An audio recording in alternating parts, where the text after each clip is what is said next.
Bad and Brandon. We are recording, eh? Oh, sorry. No, it's all right. So the rice ice trick, that would be no good for a phone. The rice trick doesn't work. Oh, temporarily, like very temporarily. Yeah. Turn that screen brightness up, you dip it in there. Fucking good go. That's our technical conversation on iPhones today. Yeah. Because we're experts in iPhones. We are a tech podcast. We don't even... Yeah, true. We are recording, hey, Noel. Oh, we're on, yeah, sorry. I just wasn't sure. Welcome back, both of you. So today we have... Is that Dr. Tim? Yeah, up to you. I'd run that. I'd run the doctor. And I'd be running. Just go ahead, Dr. Tim, thanks. Yeah, so welcome back, Dr. Tim and Dr. Josh. Just disclaimer, Josh is not a doctor. I'm actually not Gains. a doctor. Doctor of Gains. Yeah. Shit, eh? You're looking good, bro. Looking big. It's a baggy shirt. You do look Makes you bigger look than bigger. though last time we... You were at... last time I saw you was capo deadlift. I think I was natty then, Yeah, right. or like just starting again. Yeah, right. Because what month was that? December. Yeah, I don't think I'd started then. Yeah. Or it was like, first or second week. You're still a big fucking natty, eh? Yes. Let's just put that out there. Yes. You were huge. I think like when I was training natty, I got to about 110 drug free. Yeah, right. Yeah. And do you remember your kind of numbers, like back then? Like what you were hitting? I wasn't really concerned about strength training Yeah. as such. It was just like, how big can I get natty? Yeah. I think I just set myself the goal of like deadlifting 300 kilos, and I didn't care how it happened. Yeah. Whether it was with straps or fucking knee wraps or, you know what I mean? Like mouth guard, headband, didn't care. I was just like, I want to deadlift 300 kilos. I even think I stopped squatting around then as well. Yeah, right. Just to focus on. This is back in the bio days. Yeah. Did you get it? Yeah, I got it. And then I was like, I'm going to start using drugs now. That was literally... Now I can. That was literally my thought process behind it. And obviously this podcast, people would have read the title by now, but we are talking PEDs and safe use and all things like that. But what for you, how old were you when you started? Sorry, Josh. 26. I saw you're a bit Older. Yeah, a bit older. Yeah. Fuck, that's pretty smart. First point to make there. Yeah. Is there something common you think that happens now? Because how old are you now, Josh? 34. Yeah, because I think I was going to say you'd see a lot more kids just jumping into it. Yeah, this guy over here. Yeah. So, I mean, statistics will sort of tell us that people are starting younger, and there's more people in Australia using, and they're using, more compounds, stacking more compounds, higher doses. Fuck. Everybody wants results faster and quicker. And I think 26 is relatively, that's a stellar performance. Putting it off that long, considering the environment. How long were you training natty properly? How many years did you? I'd been training since Colts, so rugby training and stuff like that as well. Yeah, So right. I think So- I probably stopped weight training maybe around 21, 22, where I was sort of just wanting to wrestle and box and stuff like that. Yeah. So I was 12 months, and then I was like, this actually sucks getting punched in the face. Yeah. It's a bold statement. My passport photo still has when I had a black eye and a broken nose on it. Yeah, That's great. it was good. So I think that's a really good groundwork. Just that, not only has Josh got that sporting background of discipline, training, he's got that good foundation because he probably would have done a lot of compound lifts in those rugby pre-season, post-season, on-season, a lot of prehab, rehab sort of stuff. And then, following on, still kept with the sport and then moved into lifting. And then he set himself a goal, not necessarily a body image goal, but he had a performance goal there, 300 kilo deadlift. Not saying there wasn't, body image goals there, but there was a performance goal. He worked towards it. And then finally, he's decided, okay, well, now's the time to push that ceiling a bit higher. So he's given plenty of time for all those tendons, ligaments, joints, all that mental, sort of capacity to develop before he even bothered touching anything. I think that's a pretty unique 100%. case. It's very, I honestly started way too young. I think I first took it when I was 19 for the wrong reasons. I wanted to look better. I felt real shit about myself. Didn't really have that performance aspect, and I was still figuring out my own fucking body at that stage. So I think it's also like who you're around at the time 100%. as well. You know what I mean? So, like when I was training, it would have been for my first like natty bodybuilding comp would have been 2009. A lot of the guys that I was training with were using gear, and like I think I can't remember how old I was then, but we were only young. You know what I mean? And it was like, this is like your ace card. You know what I mean? Like, why do you want to play it so soon when you're not even strong? 100. You know what I mean? 100%. Like, you got these young guys, and I get a lot of young guys asking me like, oh, you know, when did you start? Why'd you start? And because obviously they're looking at doing it, so it's sort of like, well, if you're gonna do it, like, set yourself some like strength targets beforehand, you know, or at least, you know, get your body composition to a particular point where you're comfortable, or your weight, your body weight, and then look at doing it. So generally, like, my personal rule is if you can't squat, if you don't have a 4-plate squat, 3-plate bench, 5-plate dead, don't even fucking think about it. Yeah. You know what I mean? Because, so that's a 180 kilo squat, 140 kilo bench, 220 dead. I'm like, if you can do those, like, drug-free, like, you've trained and you've set yourself strength targets and goals, and you've achieved those. You know what I mean? So that's how I look at it. It's also a good thing, like what Tim said, going off what Tim said before, so of like, if you set those goals, then you got to be disciplined in certain areas to achieve that. And taking that into something like PED use is going to be so beneficial. Like, and I can speak from the opposite. And like, I regret taking it so early on. Like, absolutely. Like, I didn't develop any good habits around it.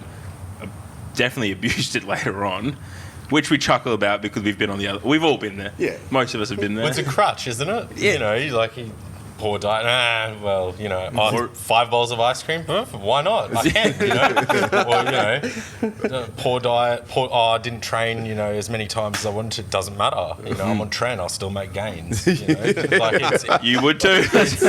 it's that wonderful sort of advantage. But you know, I guess the more disciplined you are, the more you can dial in and The more you get get the out of most it, it's like, I've always kind of looked at it as, you know, as Josh said before, it's your trump card, it's your ace in the hole type thing. It's that last resort, but I just put it out too early. It's like, if you can get your body operating on like full 8 cylinders, and then it's like throwing a supercharger on top.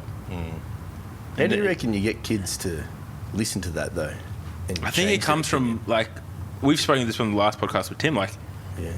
the laws don't help that. There needs to be more conversation. There needs to be more conversation. People like Josh, Tim, speaking the information, giving good advice to the kids coming through.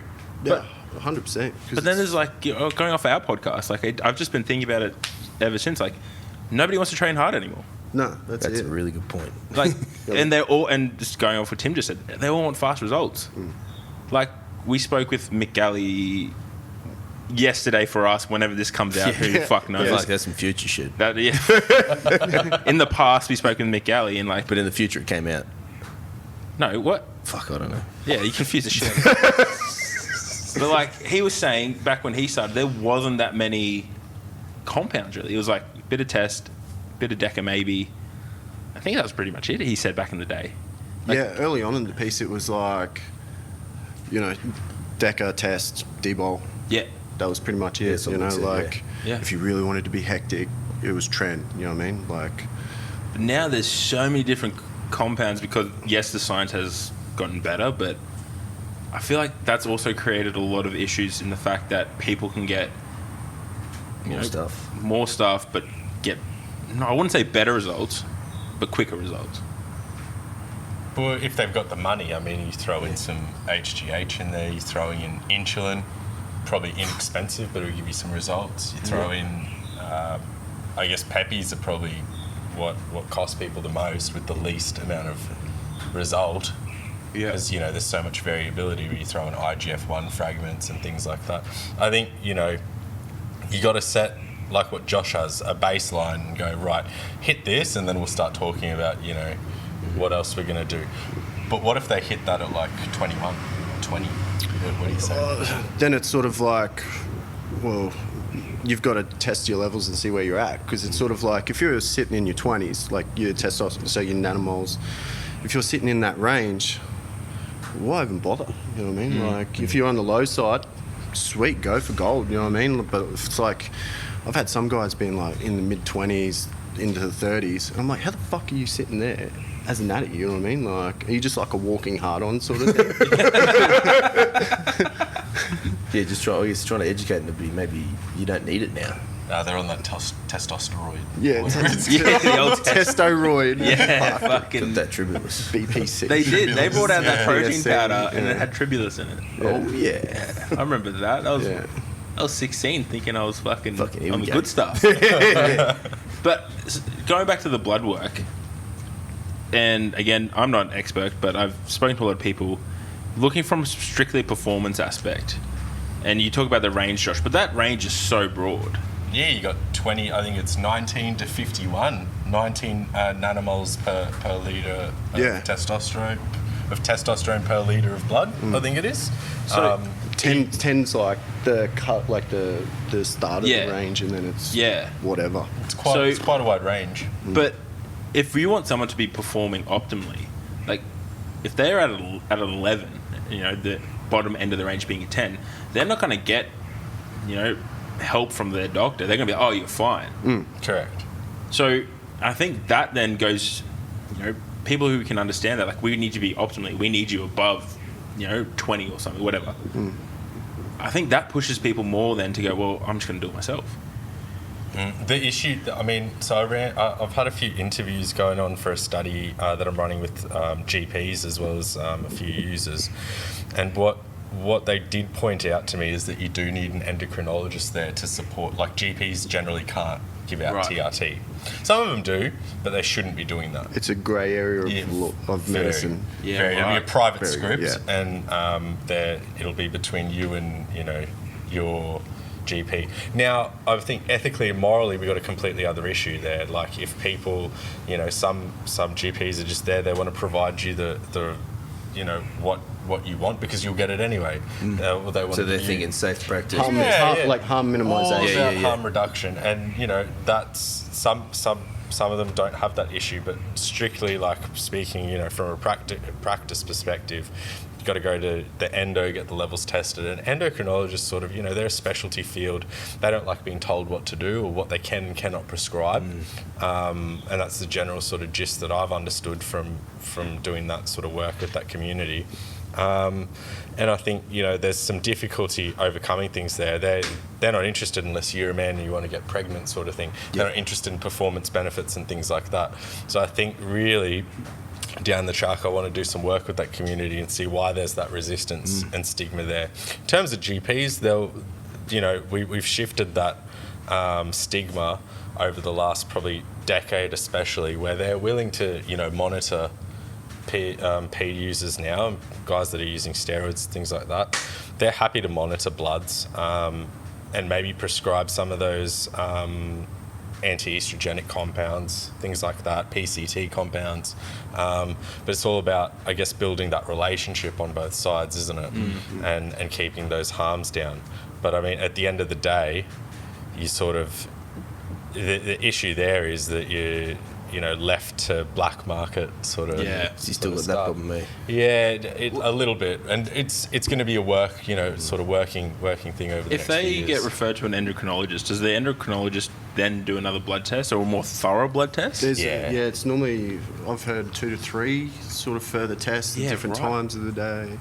And then they'll normally go to something like a Nolvadex or a Clomid or something like that to try and elevate the testosterone. And it's like, it doesn't do that. Because even things like exemestane or aromasin, you know, the alternative for Arimidex, so the next level of suicidal inhibitors, I think in some athlete models, it boosts test up to 300%, like, while you're taking it. But it also drops your estrogen down. Like, you will get sick within 30 days of using things like, if you're using a suicidal aromatase inhibitor and you're not boosting test at all, you know, estrogen's going to plummet and you'll get sick, and you get bone density sort of issues and probably some other issues.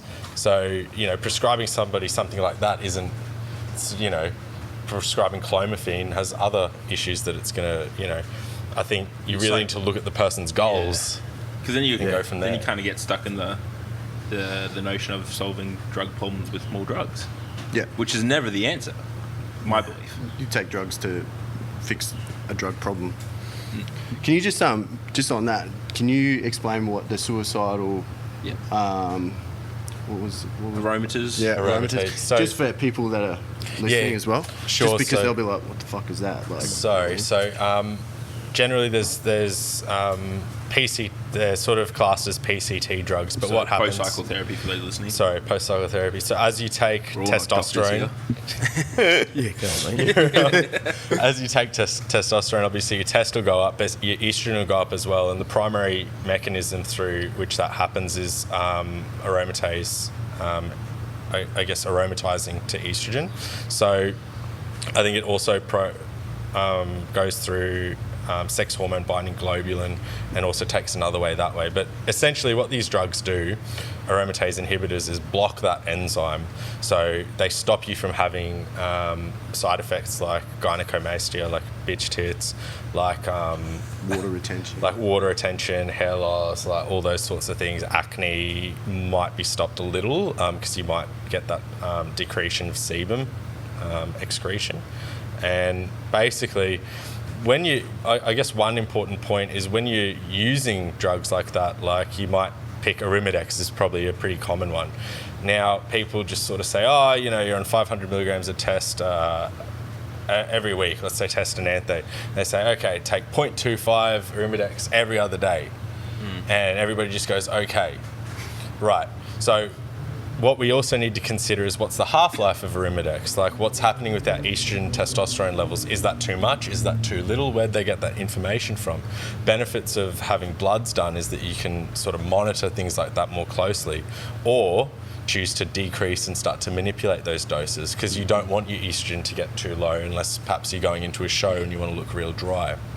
Now, on the other hand, you've got other estrogen inhibiting drugs, but these instead are clomiphene and Nolvadex. Now, these drugs, they used to be used more commonly in instead of aromatase inhibitors.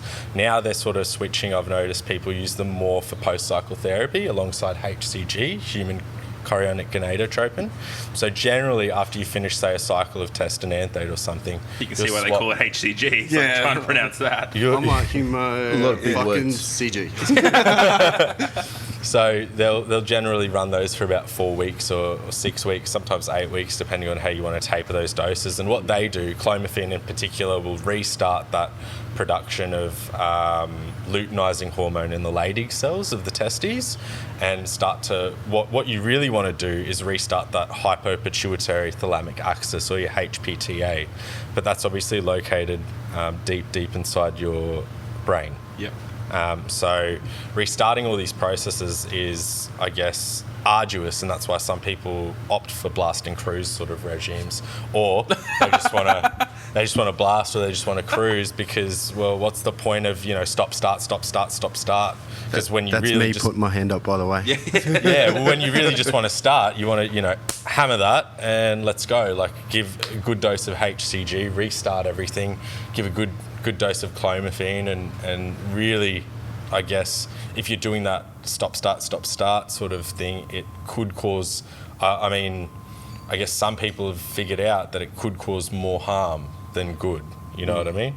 Alternatively, some people are saying, well, starting, that's just, you need to give your body a chance to recover and all that sort of stuff. But I feel like I'm rambling now, so. No, it was good. This That was is fucking good. But is that what you meant, Josh? Yeah. no, it was good. Just to summarise it for the Long guys. summary. Yeah.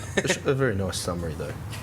Do you reckon enough kids are going to the doctor to chat Fuck to them? no. No. Like you said, No. Josh has got some rules there, which are great rules, like achieve some sort of level of performance and ability before you fucking start racing for drugs. And then next priority is, how about we have a chat to a doctor and get them in your ball court? Do you reckon they're even considering that, or? No, well, again, chatting to a GP, that's health engagement behaviour, and the way we sort of stigmatise drugs, and that includes performance and image-enhancing drugs or PEDs, is that drugs bad, So what are you going to do? Oh, I'm going to use it in secret, and I'm not going to engage with health professionals because that's already bad. You know, I just want to use the drugs and be secretive about it. Really, I mean, everybody's a bit more open to these sorts of things now, so people don't have to do that. Was that your experience though, Josh, when you first started? Back in 2016, you went to a doctor? Yeah, I went to a doctor. Mostly because, so when I made the decision I wanted to do it anyway, there were a couple other lifestyle factors that were sort of not quite working right, you know what I mean? Tired all the time, lethargic. My sex drive just literally crashed. I was like, went from trying to smack everything to like literally just being like, nah, I'm good, eh? You know what I mean? Must be hard for a good-looking bloke like yourself. And then, so the first point of contact was literally a doctor. Yeah, right. Get the bloods checked. Yes, your testosterone's low, your estrogen's high, your cortisol's high. This is what we can do to bring it down. But was he okay with you? Was that through the doctor that you were able to get your first lot of testosterone? Yeah. Okay, cool. Yeah. Generally, and most of my aunts and uncles, they're all sort of doctors or pathologists or orthopedic surgeons, stuff like that. Yeah, so right. around sort of performance enhancing drugs within our family, it's frowned upon because they don't know enough about it, and they just think it's they just think it's evil. You know what I mean? 100%. But it's like, we know men with depression generally have low testosterone. You know what I mean? So if you want to fix, or if you're a male and you've got no sex drive and you're depressed and you're lethargic all the time, go and get a blood test and check out your testosterone levels or your cortisol or your estrogen. Yeah. You know what I mean? It's Get just a full blood hormone profile and start there. Some doctors aren't interested, and they're like, as soon as that you ask them for a testosterone check, they're like, why is that? You want to get on drugs? And it's like, well... Yes. Yes, but, you know, that's irrelevant. But it's not always about performance enhancing. It's about 100%. Feel better. health, you know what I mean? Yeah. As well. I think steroids in particular, or PEDs, they have that sort of, you know, that bad rap, you know?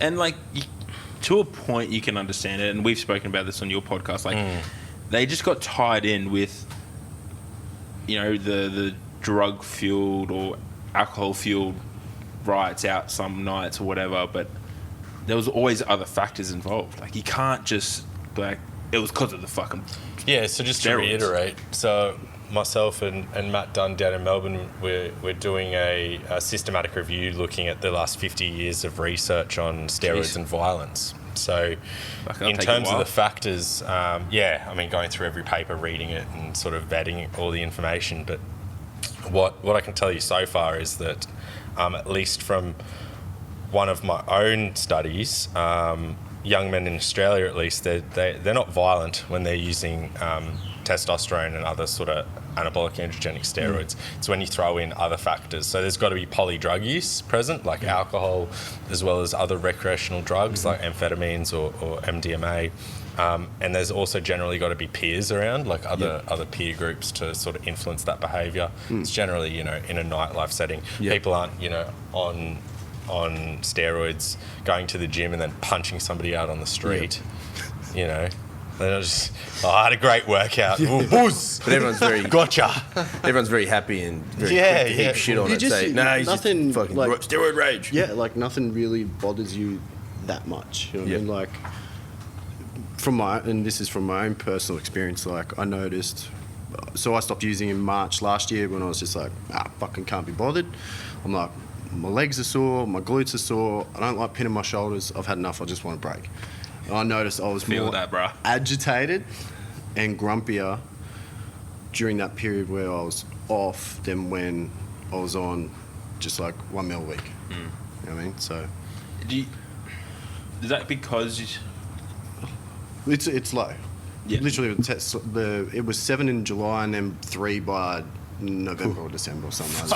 3? Yeah. Shit. So all the other things that come with it, if you don't mind me asking, tired, lethargic, stressed, maybe sex drive. thinking negative about shit the whole time. Oh, it wasn't so much that I didn't experience any like bad thoughts. I was just like unmotivated. You know what I mean? Like literally just didn't want to do anything. But you prepared for that, like you knew it was Yeah, coming. I knew it was coming. I 100% knew it was coming. You know, it was but that's a really good point. Like, when you first take it, and if you don't know the information, you don't know that's coming. Well, see, I always looked at it like, if you're going to use something, you're going to like understand it a little bit before you do it. You know what I mean? Like, Yeah, but like How many kids are doing that, you reckon, Exactly. as well? Yeah, none. Literally none. You know what I mean? were Like, we getting- had forums and we had William McClellan's, anabolic handbook. Yep. Reading up about drug cycles and how long they last and what you need to do to, prevent the negative side effects. Roughly, how many weeks post-cycle do you get the test crash and the dip? And, most of these guys, they can't even fucking spell testosterone, And they're like, I'm going to use Tren on this cycle. And it's like, it's because they can't spell test. why? Like, but that's like, that's what I was saying. 100% Putting in like that order. Can't spell that one. just go to this 4 letters. Well, bro, what do you think's a good drug cycle? I don't know, man. How about you actually fucking get a book and read yourself? Yeah, You know what I but mean? there's so Like, much information out there now. Like it is becoming more of a thing, and with the ease of access of information. But I also, like Johnny said before, like not many kids are doing that, and where you were at that time, like obviously pushed you. I think I would say, and again, my opinion from the perspective, like would push you to do your own research because you were in the health and fitness kind of sector. Whereas I can guarantee, like, not many people are going to go do their own self-research. No, most of them don't even know there's 4 compounds in sustanon. You know what I mean? Like, and one of them you struggle to actually get into the country for unless you're a compounding pharmacist, you're not getting it. So anyone that's flicking underground fucking sus, it's full of sus. shit. Yeah. It's not sus. It's And probably that's the other fucking thing with- sheep bladder, like testosterone. You know what I mean? But Like, that's the other thing an we got to think about then, like the black market. We don't know if it's real. Yeah, 100%. I mean, you got the benefit of that GP grade. Yeah, yeah. You know, it's so I 180 didn't- milligrams of active testananthate and the other 70 is ester. Yeah. I mean, that's the ideal. If everybody just wants those pharma grade bricks, I guess, if you can get those either underground or through a GP, however you get it, that's the That's the everybody gold green. standard. That's gold Yeah, standard. yeah, 100%. It is That's what it is. pretty And much that's- all I lived on. And then it's pretty much like, I think, I can't remember which one of you we spoken about, but like if they can't get that, they're usually then just going to run more of underground stuff Yeah. to try and compensate because they know it's not much in there. But they don't know if that's how much is in it, so they could be running more. Yeah, and unless they're getting their bloods checked, you've literally got no idea. Yeah, I it's mean? just it's a bit of like the perfect storm. No information, black market gear. Nobody's willing to come forward and talk about the laws against it. So it really sets you up. Well, it sets up the system that we're in now, where people are. You hear the shit stories of it. Some people do react to trend really badly and go into rages and shit like that. It's normally against themselves, though. Yeah. Like, their own mental state deteriorates. 100%. So, I mean, it'd be nice to walk away from today with, like, if we give everybody a bit of these are the things that these are your prerequisites to 100%. using. Here's a harm reduction sort of way to approach it. I think, like, I personally really like what you're doing, Josh. Like, you got to set these rules, and then even if they're, if they're freaking at 21, like, well then. Oh man, 100%. It's like if You gotta if go- someone is naturally strong as well, then it's Fucking push about it off. finding where they can go naturally. You know what I mean? Yeah, Like, 100%. So do you think you'd be just as likely to talk someone out of it? 100%. 100, yep. Yeah, straight up. I've told people not to even think about it yet. You know what I I mean? tell you, that's really good. Because Like there was one guy I know who had never used anything, and I was literally like, I know you can squat 300 kilos drug free. Yeah. So until you do that, don't even fucking ask me. Yeah, yeah, You know what I yeah. mean? Like, don't even ask about different compounds, anything like that. When you're ready, we'll send you off to a doctor. Yeah, Get your yeah, bloods checked and go do your thing. But a thing that would scare me is like how many people aren't like you. That Oh yeah, man. you know, there's that- so Man, many, you, like that- go to any commercial gym. Yeah, and then the young fella You know what I says, mean? "Oh, I'm thinking about it." They're like, "Yo, beauty!" Yeah. I'll sell you some, young man. There was that PT Send me at some Bitcoin. Good Life a few years ago who got let go because he was jabbing his clients in the fucking PT room. Like, Yeah, can't be doing that. no, like it's Can't just be dumb. doing that. But I would honestly. That's a good one. Fucking idiot. I know, it was pretty dumb. Smart. One thing I'm same with Josh, just turned so many people away from it. But I recently wrote a bit of an article on it, and it's the first thing I give him, like, be aware of what could happen being the worst possible scenarios. because I think that gives them a little bit more perspective, but also then goes, just questions them. Gives them another perspective and go, okay, is this something I really want to do, knowing that if something went wrong, these are the risks. And I think I believe people need to be or understand what could possibly go wrong. So I've got some resources there. I think I've sent them your way. I've actually used them a lot for people. So those resources, they're good. They're pretty basic, but I think, safe injecting. But there's a 2-page document. I know there. you say they're basic, but I've never seen anything like it. And how old am I? Yeah, you'd say it's basic because you're a doctor. Yeah, because Dr. Tim. I guess. But like People who are longer in the game, like yourselves, would probably be like, "Oh, this is good, but this is a starting point for the." Oh man, younger bloke, even some advanced guys. Man, like what? bit How old are you? not 34. So when 34. 26, that's 8 years. I've been doing it for nearly 9 now. Like I've never seen any of these documents anywhere. Like safe injecting, what the compound is, what it does, half-lives. What was the other thing you did? There's 2 booklets there as well. Yeah, like But there's they're heaps of stuff pretty heavy that on info. really Yeah. in depth, and it's Yeah. been fucking like it's good research, and look at this, or have a think about this, or this could happen. So is it just a matter of handing those out to people, or is it a matter of I don't think distributing them? Even knowing it's available to be found Yes. would be a good one. Well, that's the thing. We restrict Because it to. I don't think anyone's gonna act like when you. I think it's such a grey area where that people are just like they want to avoid even bring it up. having the conversation. Yeah. You know what I mean? Because But so do you it's think not fully illegal unless well, it sort of is. But then it's also sort of like there's a grey area as well where it's like if you've got a doctor's prescription, you're sweet. You know what I mean? Mike, if you think, because I don't think anyone's willing to come forward and be like, I take steroids, I need help. Yeah. But if they, going back to what Johnny said, if they knew these resources were available, do you think people would rather seek them out in their own time because nobody's really wanting to come forward? Like, is it more of an online thing, or is it like we just need to band together as a group of peers and try and muster around? I don't think everyone has the same mentality that we all have, though. That's the problem. I think it'd be something like an online. Or even at the needle exchanges. Yeah, something like that. You know what I mean? You Like could there's injection pamphlets for smackheads. You know what I mean? And it's like when you go to the needle exchange to pick up like your steroid pack, you get judged, and it's like, hang on, love, you just smiled at the crackhead that was in here before me, but I'm taking a drug that actually does like benefit me. You know what I mean? You want to fucking judge me? Like, Yeah. And like that's the thing that you got to get, when you. Sorry, that was the fucking That was bench. the- that was the bench. Brendan. Hey, Hey, easy. There's a brand new bench over there, bro. You'd be nice. Sorry. But like, yeah, you get your steroid pack. They ask you your age, where you're from, or not where you're from, but like your postcode. That's it. Yeah. Nationality and shit like that. And when they ask you what drugs you're taking, surely it's got to register. Oh wait, we've got this pamphlet. So just on that one, I do a lot of work with Queensland Injectors Health Network, Quinn. Doctor.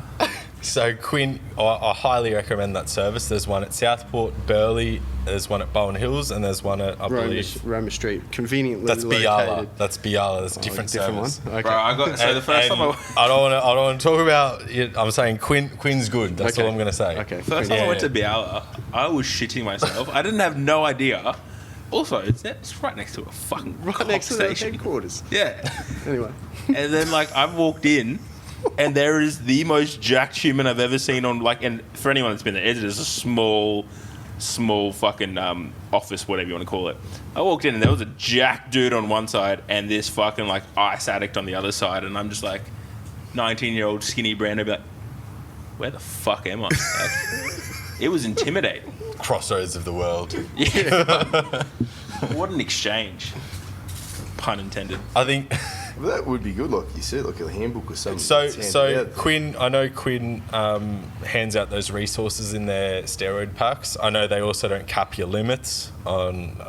That's maybe a good thing. Yeah, like you don't just get 40 barrels and 10 tips or whatever. Yeah. They'll give you 100 of each Right. if that's what you want, or they give you a box, Yes. your own box of whatever. Do you think that's promoting safe use or more use? I think safer use. Yeah, like from what I've seen. if peer distribution occurs, then Yeah, good point. down in Melbourne, I mean, they've got a specific steroid peer education worker. They've got their own program there down there. Case Stanton takes care of that.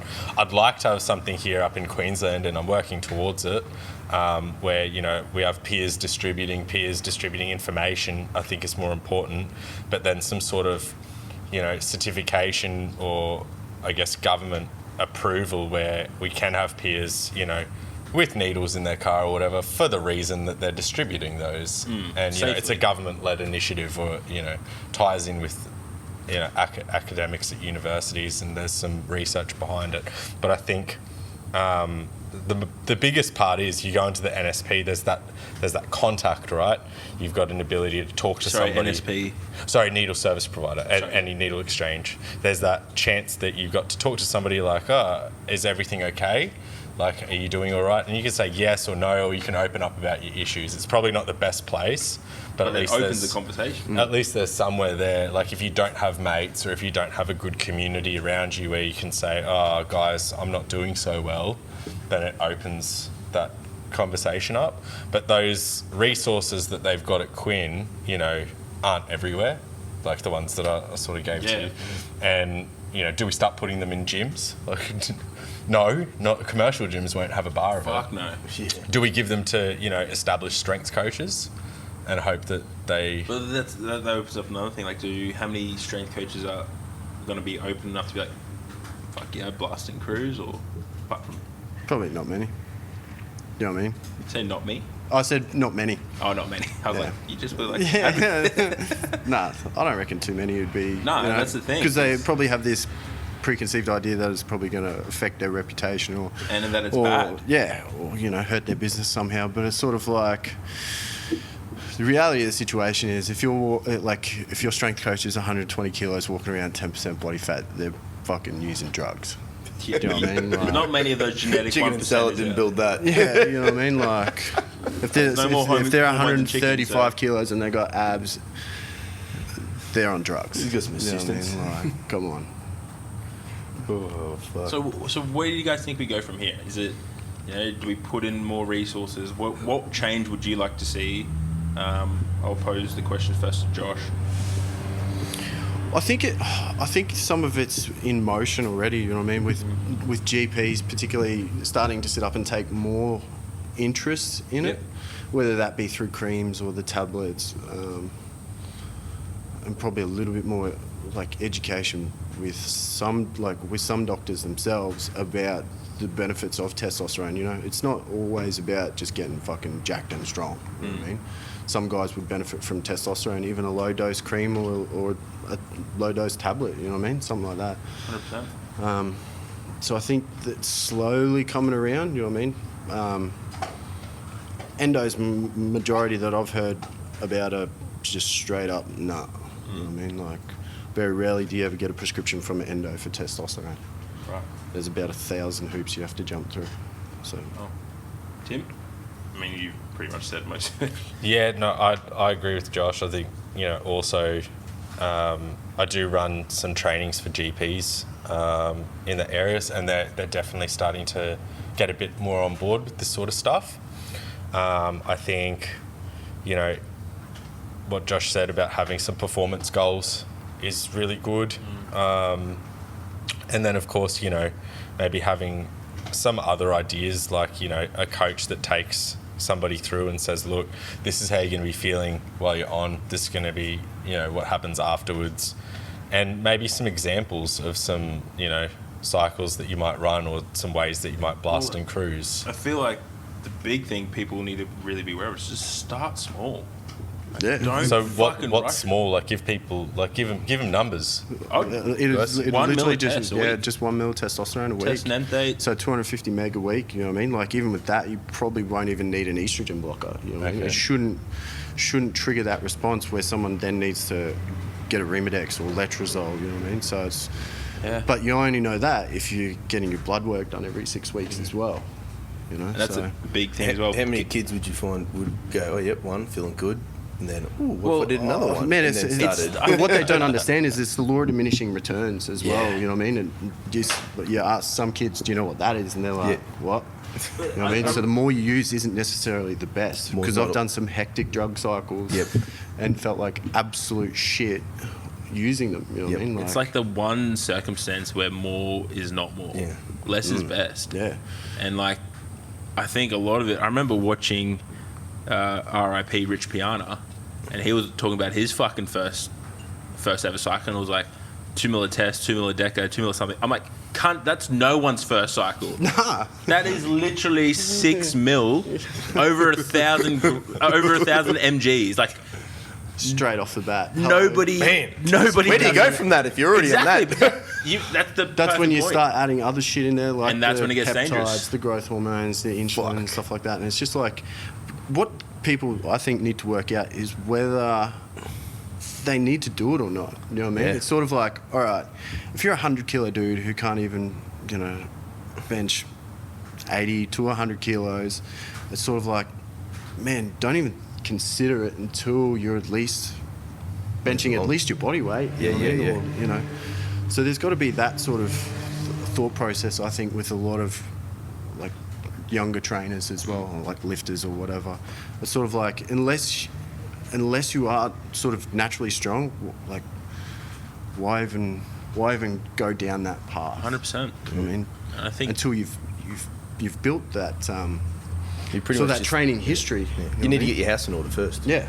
If you Simply. can't stick to a diet for 7 days, what makes you think you're going to be able to follow a drug protocol for 12 weeks? You know what I mean? Like, 100%. I think one other thing like we haven't really touched on, and I'll open up to your opinion, but all these things still apply for females wanting to use PEDs. Yeah. Like start low, get your bloods done, be very. Game changes, doesn't it? It does, but like you got to be more aware. Would I be right to say there's more chicks coming out and getting into the PED world these days than what they you used just to be? need to have a look through Instagram to, What's more alarming is that it's not, and Josh, you're probably in it as well. Like I'd look to you to answer this, but 10 years ago it was just women were dabbling in like Anova. Now they're dabbling in injectables. Yeah. Now they're like running full blown cycles, and it's like, yeah, I'm all for equality, but you need to be very fucking aware of what's going on. you're crossing a bridge that There's literally like a point of no return. if they want to do it, sweet, that's cool. But like the drug use within like women at the moment is like insane, and it's literally just like have a look on Instagram and you're flicking through and the WBFF girls, the NABA girls, the IFBB girls, powerlifting chicks. You know what I mean? It's like, fuck. You know what I mean? They're running. You won't know the numbers, but you can. You know they're running. Well, you just look at the weight on the bar of some of the girls. Yeah, that you know lift what I these mean? days, Like, right? what sort of like? It's like So we've moved outside just oral compounds like Yeah, there is, Anavar bro. and Stan, and we've moved It's on to to injectables. I've heard of females taking Trent. Yeah. Deca. pre-comp, I guess, to get that real edge. Yeah. No, like a cycle. Like Oh, okay. yeah, dude. Like Yeah, wild. I've even heard of females using fucking test suspension. Oh, comp yeah, day. yeah. Nice and And for quick, everyone in and out. not watching, Josh is just sunken into his fist of like, what the fuck? Would you like to explain your mood? But like that's the reality and the world we're living in. Yeah, for an edge in a sport that we don't make any money out of. You I what know, mean? and I'm just like, 100%. You have just you've now got to shave your face for the rest of your female life to try. Is and anybody win. telling them these things? Like, Yeah. these We don't know. consequences? You'd Yeah, hope yeah. so. You'd want to there's a hope coach so, there. but and it, like again, this is a whole nother topic. So, man, like if for anyone listening, male, female, fucking speak to your doctor. Be open with the conversation, but seek education. Seek what could go wrong. Seek side effects. Fucking, as Josh said, understand what you're about to do to your body before you even fucking do it. I think one thing that we haven't really spoken about yet is the actual safe injecting. So obviously, we'll leave that to, people can learn at a needle exchange how to safe inject. They can Things could go wrong. resources online. Yeah, I mean, but what would I'm be the pretty sure you worst can thing learn on you've seen or YouTube heard of? these days. Yeah, there's a heap of make sure it's medical. Yeah, medical Yeah, based, yeah, but yeah. like there's a lot of ways now that people can fully learn how to safely intramuscular inject. I think it's important. Don't share needles. Try not to reuse needles. Rotate sites. No, I know a lot of people are going for. If smaller you're dumb sites. enough to reuse a needle or use someone else's, you kind of deserve what's coming. You in fuck. this day and age, I'm like, if you even consider like they're free, you know what I mean? Get a fucking another one. You're not forking out anything. Yeah, it's literally a drive down the road, get it, and then do your thing. You know? Yeah. But I do watch the videos on YouTube every now and then because like sometimes I forget. I'm like, is it that bit or is it that bit? So is that area? Everybody's pretty happy with that area. Like Yeah, I just actual think again it injecting. comes back to like the information's out there. Just Like injection like protocols and stuff like that, that's readily available. But in terms of like how to how to actually use like syringes and well, more so the performance enhancing, yeah, sorry, yeah. you know, that's a bit, you know. So everything's dialed in. I'll give you a scenario, Josh. Everything's dialed in. We got somebody who's hitting the 5 plates on the dead, 4 on the squat, 3 on the bench. Yep. He's say 20, 21. Yeah. Different age? You want a bit older? 25? No, we'll go with 21. 21. I'm going to point out there, It's been- like, Johnny and I haven't done much work on this episode. It's great that you two are on. You're just leading it. Incredible. Do you want a job? He's diet's dialed in. He's got good discipline, and he's been saying to you for about a year now that he wants to use what's the first sort of if you can't talk him out of it. The side? first step's always go and get your bloods checked first. Okay. That's to me. That's your starting point. It's like you're 21, you've got no idea where your levels are at, and then it's sort of like, all right, 21. Do you want to have kids? You know what I mean? Because then you've sort of got to look at that aspect as well. Mm-hmm. Most 21-year-old dudes are probably like, nah, fuck no, I don't want kids. You know what I mean? What are you jacked? Yeah. Sorry, just to interrupt, and this could go down a rabbit hole, but do you think a person at the age of 21 is mentally mature enough to handle more testosterone? Not me personally. I was definitely not. Oh, fuck no, I'm talking from my own personal experience. I was 19, fuck no. It's a bit hard to say, man. Like, I don't really know too many 21-year-olds at the moment, so Bit seasoned now, Josh. a bit older now. I think as long as there's other support networks there, Yeah. like if somebody's going to do it and they're making the choice, and you can't talk them out of it, and you can't put them off, then all you can do is put in the Support 'em. best. Just, support them, literally, you know. Because we're saying, everything's worth a go. Like, try everything once or, maybe a few yeah. times. Yeah. We can't, we can't. But then I'd if they're going to do it, they're going to do it anyway, you know. Yeah. That's it, basically. You but can lead a horse to water, but you can't yeah, make it I'd drink. still try and talk them out of it. I'd be like, well, you're only 21, you know. Like, You got a life ahead of you. yeah, like, you're not the strongest 21-year-old I know, so keep going. You know what I mean? But if they're full intent on doing it, then it's sort of like, all right, well, this is what's going to happen now. You know, and this is what you're going to go through. So is it 1 mil a week? And Yeah, there's like get the results from the doctor. Even say their levels are sort of normal, Yeah, you'd still stay with 1 mil a week Yeah. because it's it's your first cycle. You don't need to go heavy-handed on your first one. And there's an old saying that test is best, you know. Less is best and test is 12 best. weeks, 10 weeks, 20 weeks, 16 I go weeks. 12. 12? 12's a good starting point, because it kicks. Well, they'll start to notice something around, week 3 or week 4. Whether And that's Tait? Yeah, I'd go an Tait. I'd just like in terms of using Sustanon versus like an Tait. Sus makes me like just a toey, like all the time. Like I don't know what it is, but I react differently to it. So I'm just like We don't need feeding for it all the time. Whereas an Tait, it's just like just smooth sailing, less water retention as well. Yep. So it's nice. It's a nice So then experience. when you stop using it, you are going to put on some water weight. With an Tait, it does like taper off a little bit slower than when you come off sus, and it's sort of like bang, all of a sudden you lost a couple of kilos pretty quick. Okay. Yeah. That's how I look at it. My first cycle was Those sus. longer esters, Yeah. big amounts of those longer Yeah. esters holding on. My first cycle was on sus, so it was like old school, like pyramid, like up, down, and I was like, that's actually a really shit cycle, like in hindsight, you know what I mean?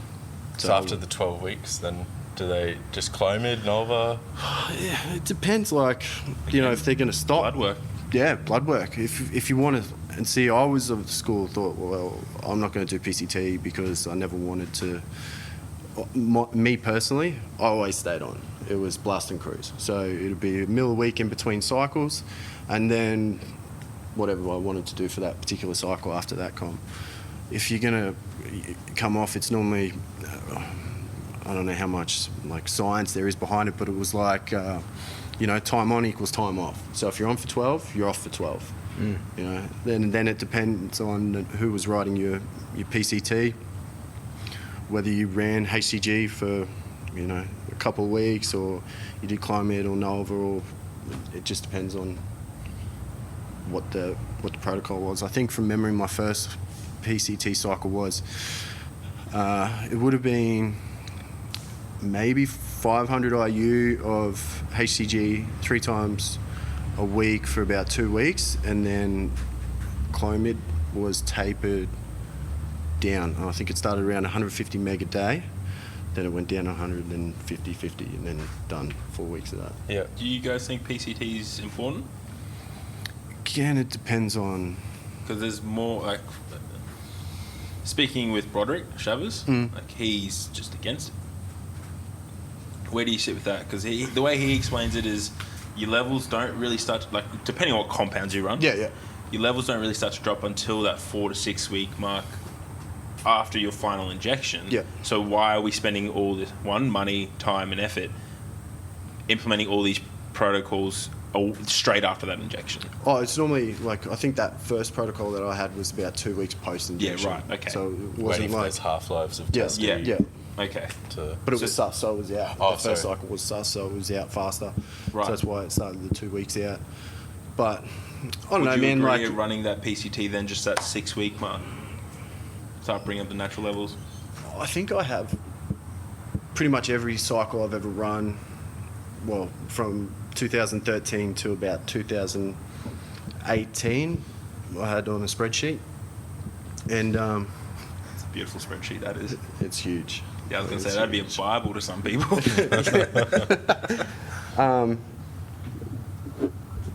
It's.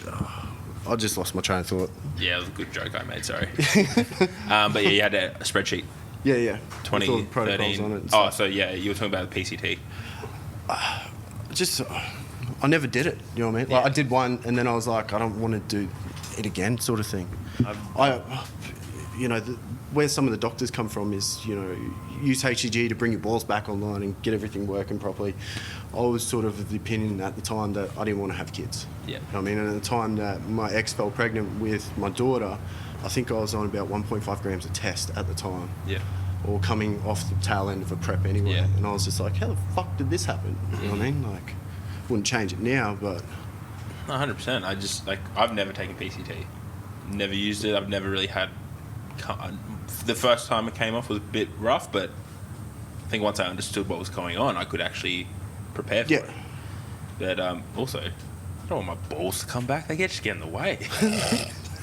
Let's be honest. I just, for me, like, most of this is like personal anyway, so it's like I just think, you know, life's better for me on.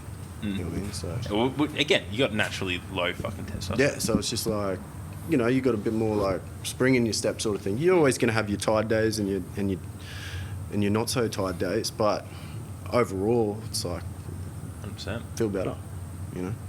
If you got the money and you're jumping off for 12 weeks on, 12 weeks off, why wouldn't you want to bring things online as fast as possible and mitigate that crash as much as possible? Like, wouldn't you want to bring everything up online, back to normal, try and really shorten that period where you, I guess, have potential for muscle loss, potential for wastage, potential for lack of motivation to train, lack of motivation to diet properly, all these big pluses that you've had lately and suddenly a big minus for a few weeks can just waste that whole cycle. I'll jump in on that just real quick, because one thing I don't necessarily like, and it's becoming more and more prominent, where people bridge their heavy steroid cycle with things like insulin or human growth hormone, those supplements, or peptides. Like, just give your body a fucking break. Yeah. Let your body settle, because we are putting in hormones that are not necessarily supposed to be there. Just let it settle, start afresh in another 3 months. It also, you also look at, some of the people using insulin and stuff like that, and it's like, why? I mean, I experimented with it and I hadn't touched it. I think would have been maybe 2019, late 2019. I was like, I've never done this drug. I'm going to try it. And it was actually the shittest thing I've ever done. Timing was sweet. I didn't feel good on it. Yeah, right. See, I've heard that a lot. So Super dangerous. Yeah, super dangerous. That's a big point to make You across. you mistime it. You don't have enough carbohydrates pre-post. That's one thing that I will never touch, because I'm just petrified of it. You can fucking cook yourself pretty quick. And I was just like... Well, wasn't it... Who's the two bodybuilders that passed away from it? McCarver. Yeah. And then someone else. I'm sure a lot of other people have done it as well, It's the fastest way to kill someone anyway is to boot them with insulin. That's another and then thing. you can't even... You know what I mean? That's another thing. We look at these deaths from, insulin, which I wouldn't classify as a performance-enhancing drug. Well, diabetic. Yeah, it's a diabetic drug. But people are using for performance enhancers, and then all these other performance enhancers get locked in with it. Yeah, and then you've got to use a different drug with insulin as well. What's that? Metformin? Something else as well. And so it's you just don't become reliant on it, isn't it? Yeah, you just end up... With your alternative, you can start out with metformin or taper back with metformin, because it can make you pre-diabetic or even diabetic if you're just sitting there. How many punching it in. bodybuilders do you know that have given themselves diabetes from over or misuse of insulin? Well, some of them would want the diabetes because then they can get the pens. That's a scary thought. On the scheme, on the PBS scheme, and then 15 IUs, bang. That's a scary thought. They'd actually want to get it. Well, I mean, on top of that, then they as long as they're watching their weight and their diet, I mean, Yeah, right. Wow. Okay. Well, I think there's a lot of that in this episode that people can take away from. What we might do is look at getting you guys back on for another segment of this. Part two. Yeah. 100%, because we the could be here for dumbest another shit 3 you've ever hours seen if we I wanted. wanted to give you another example. may This as well. person this Yeah, age. go Or, for it, no. We can do it next episode. I don't mind. Oh, I think you're going to leave everyone hanging now. Yeah, you just leave definitely them hanging. said it. Get 'em back in. People want to hear it. Well, Roger that. All right, massive Josh. audience. So we've got we got. It's just a question, Josh. What's your most hectic cycle in that spreadsheet? We'll be here for a little bit longer, boys. Let me get it out. Actual question. No, I was just making it up. He's making it up. Because I was very interested. I'm taking notes here. All right, so we got a bloke. He's 48. He's gone to the doctor. His test is pretty low. He's been training on and off since he was about 18. He's gotten pretty good. He's got a good coach. He's been talking about how tired he is, lethargic. He wants to jump on steroids. He's done them before when he was a bit younger, just dabbled. He does that first sort of cycle that you spoke about, and then maybe he wants to jump into comp. What's a cycle? Not a first, second, or third, but maybe somewhere between the 5th and the 10th that you might give somebody. This is an older fella. You're probably not going to mess him up more than what he is. Someone that sort of age, a lot of it's going to depend on the cycles he's done previously as well, and whether he's added in different compounds. So he punched a gram of test for 12 weeks before, and then he that escalated very quickly. he used 400 milligrams of tren and anthate with 500 milligrams of test and anthate. Used Proviron, bit of D-bol to front load that, and then he got off and jabbed some HCG. So he's stacked a few compounds. He's got a bit of experience. He's given it a good nudge. I'd ask him, I'd be like, did you hit a PR? Yeah. You know what I mean? Like, He said no, too busy partying, but he's serious about it now. there we go. I'd literally just be like, you are a fucking idiot. You know what I mean? I don't know what other people would say, but it's sort of like, if I had someone come in and be like, yeah, I'm running a gram of this and this, and I'll be like, why are you still a weak piece of shit? You know what I mean? Like, No, but he stopped. He stopped. This was But it's the truth. why were you? But it's literally It's what I like, said. you're running a gram of test. Why aren't you stronger than me? Still not mention 3 plates? I'd just be like, fuck, what a waste of money that would have been. But like in all seriousness, let's, you know, if his performance is improving and he has made some lifestyle changes, I'd probably just be like, look, man, all I'm prepared to recommend would be, say, 2 mil a week of testosterone, and then probably, depending on where he's at with his strength, would be to either front load or back load the orals into the competition. Nothing else. I'm sort of like, okay. unless you're going to win, or it's a big competition, or you're super strong to start off with, keep it chill. You know what I mean? Keep it Okay, super yeah. simple. Yeah. You All know, you need like is if you want to test. fuck around with testosterone suspension, you better be a good fucking lifter to start off with. Okay. You know what I mean? Like, So it's just because less is that's more again, eh? yeah, because like testosterone suspension, I don't know if many people know about it, but it's like you have to boot it on competition day. You know what I mean? So you In and got out to 24 fucking hours. shit. yeah, like you've got to run into the bathroom like 6 or 7 o'clock in the morning, stick fucking 2.5 mils in your glutes. You know what I mean? Or into And then you get that quads. metallic taste in your mouth. Then you stink like shit all day, Yeah. and it's It's leaking. fucked.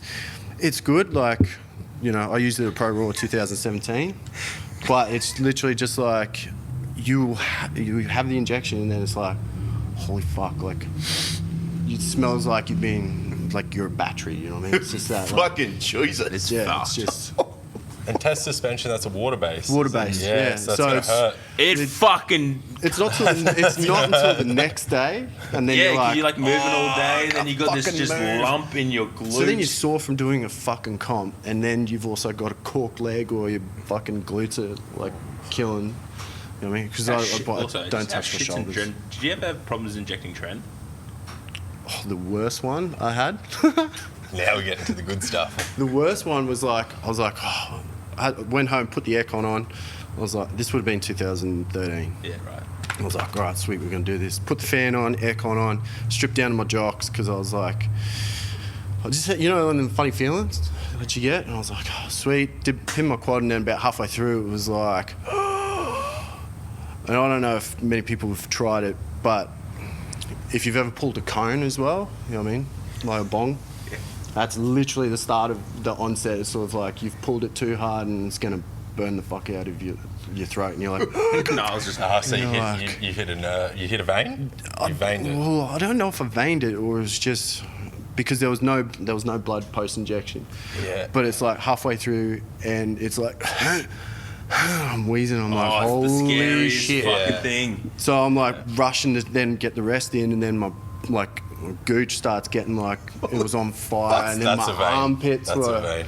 on fire, and then I'm like laying on the floor being like, oh, my fucking chest is killing me. Man. And that lasted for a couple minutes. That was It's that was scary, the eh? worst of the time. Jesus. And apart from that, I don't think I've had any other.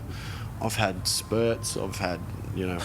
They're kind of But funny. most of those were like in bodybuilding prep as well, Yeah. because you lean, 'Cause you're you're doing like so you're many. looking at your legs and you're like, oh fuck, you know, there's veins everywhere on your quads, and you're just like, oh, please don't hit anything. God, take the wheel. Jesus, take the wheel. Do your like a shoulder injection as well. Like I've hit veins in the shoulders before. Like again, when I was bodybuilding, great sport. Pull the needle out, and then it's just like, and you're just like, fuck. Clean it all up. Did you start to find smaller sites like, you know, lats, traps, just rotate more? I heard about like people doing the pecs, Yeah. the lats, sub-Q injections into their stomach fat, the gluteoventricle. I was just like, nah. Kept it simple. It was gluten quad. The glutes are actually annoying for me to get to, so normally I have to How do ask you someone. reach? Yeah, I was gonna... Well, actually, one of the boys I know pretty well, like, lives over in WA, was like, "This is how you do it." And he like laid on his side, swung his leg over like, you know, that painting like a French leg. Yeah. And then he rotates over, and then Yeah. he. I'm not gonna lie, that's how I do it. I'd never thought of that. I was like always looking in the mirror in the bathroom being like, fuck, where's this going to go now? Like, am I in the right Really? spot? Yeah. But now I've got a tattoo there. I'm like, all right, I put it in that pedal Just and I'm paint sweet. Get a tattoo target on you.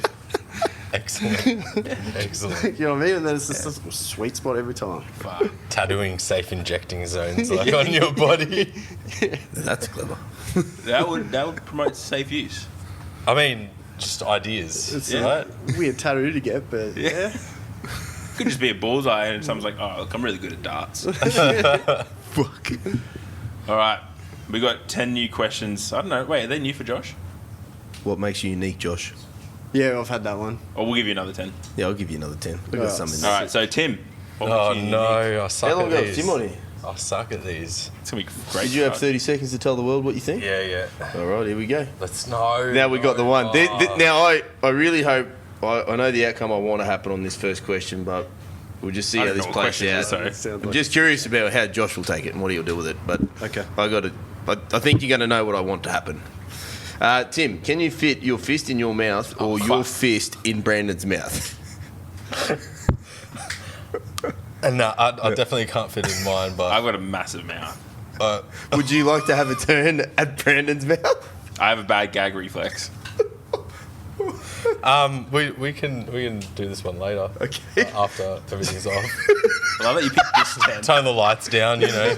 Josh, you look like you Few got a candles. big hand. That thing's not going in anywhere. Can I just?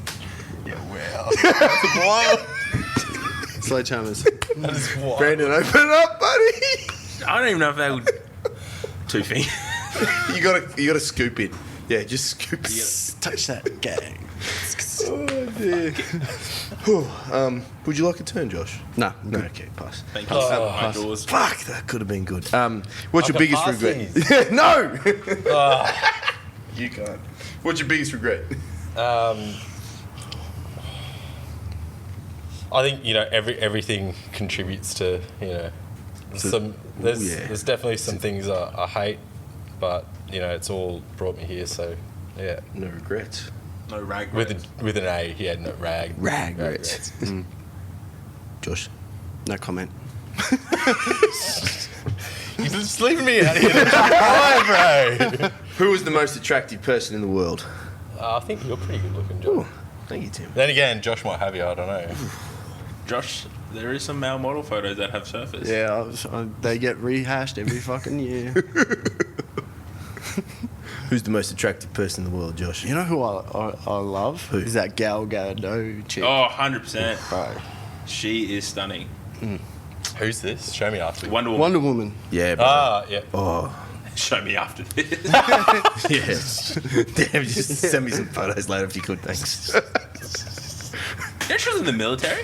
Yeah, dude, badass. Like Yeah. Israeli special forces or something. Yeah, of course. That just adds more points, right?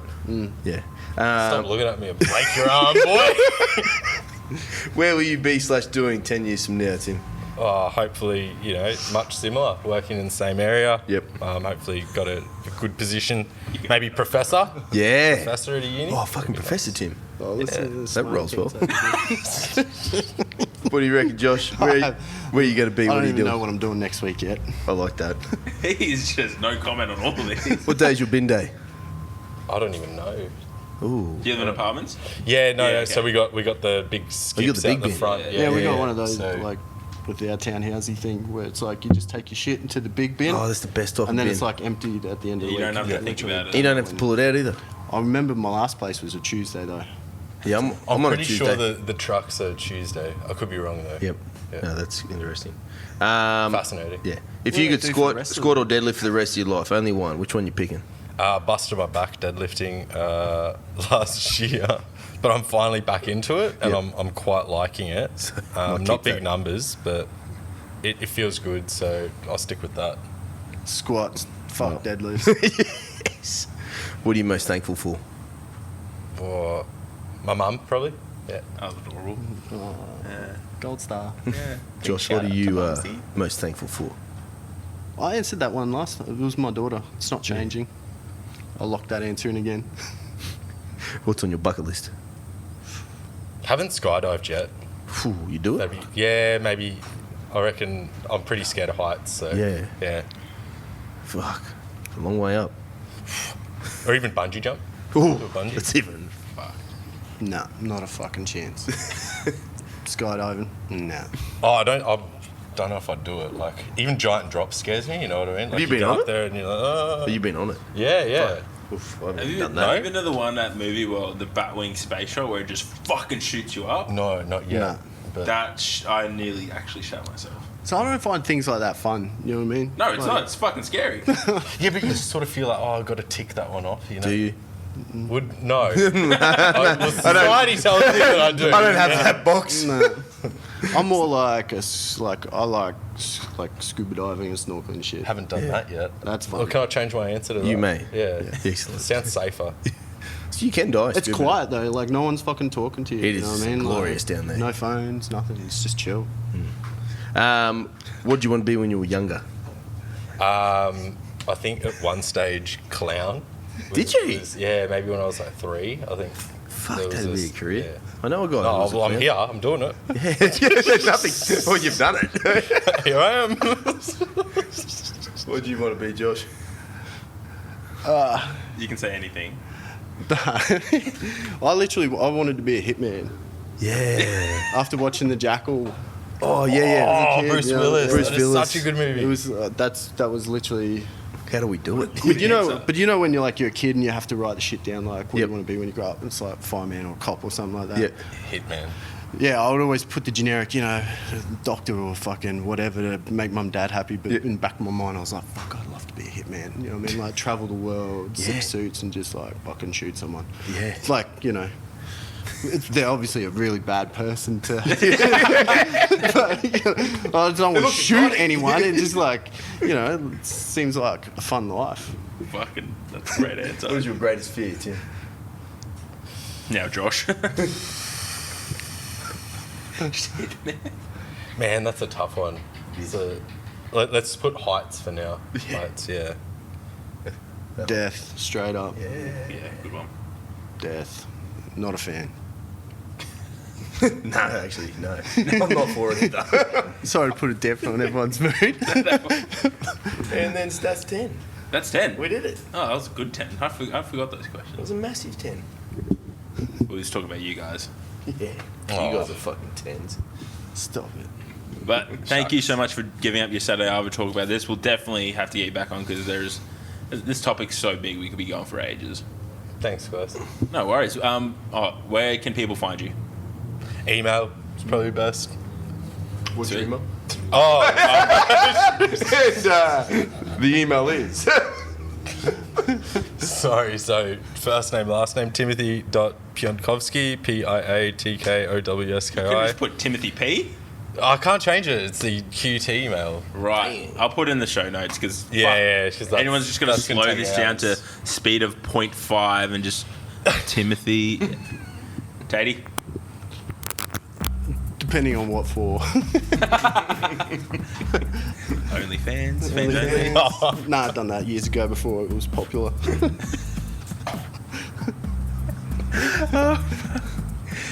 Not Facebook. I'm shit at Facebook. I literally don't even check the messages, and very rarely will I even read the messages on Facebook.